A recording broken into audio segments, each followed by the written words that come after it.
ایک آخر میں بات ضرور کہوں گا، پاکستان تحریک انصاف کی KPK کی حکومت گڈ گورننس میں اعلیٰ مقام رکھتی ہے۔ اس وقت ٹرانسپیرنسی انٹرنیشنل کی جو رپورٹ آئی ہے، کرپشن پرسپشن سروے رپورٹ 2025 کی، اس میں KPK کی حکومت کی گورننس کو اور کرپشن نہ ہونے کو الحمدللہ ٹاپ کیڈر میں رکھا ہے چاروں صوبوں میں، اور اس پہ ہمیں خوشی ہے۔ ہم یقین دلاتے ہیں کہ انشاءاللہ تعالی پاکستان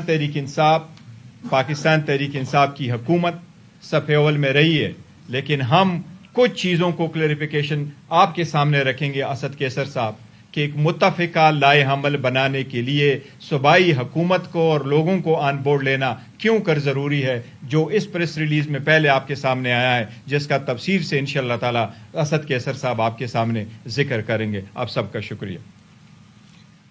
پاکستان تحریک انصاف اور اس کی حکومت کی اولین ترجیح ہے اپنے عوام کی جان و مال کی حفاظت کرنا، اور اس پہ کوئی بھی کمپرومائز نہیں کرے گا، نہ کی ہے۔ اس سب چیزوں کے باوجود پریس کانفرنسز کا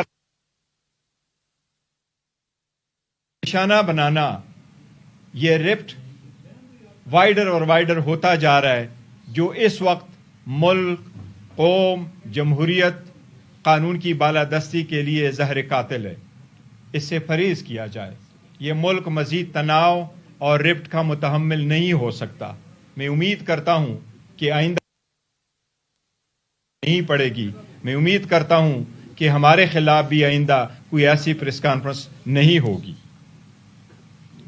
ہم یہ سمجھتے ہیں کہ پاکستان تحریک انصاف جو اس وقت ملک کی سب سے بڑی پولیٹیکل پارٹی ہے، خان صاحب جو اس وقت مقبول ترین لیڈر ہے، پارٹی کے ورکروں میں یا پارٹی میں یا اس کی قیادت میں اور بڑے ادارے میں اگر لوگ مس انڈرسٹینڈنگ کریٹ کرے یا تناؤ کی کوشش کرے، تو ملک نے 70 سال بعد 72 گھنٹوں میں جو مقام حاصل کیا تھا، اور ملک اس لیے وہ ملک کو دوبارہ ہم خطروں میں ڈال دیں گے، اور اسی طرف اللہ نہ کرے کہ پاکستان کا نقصان ہو۔ اس قسم کے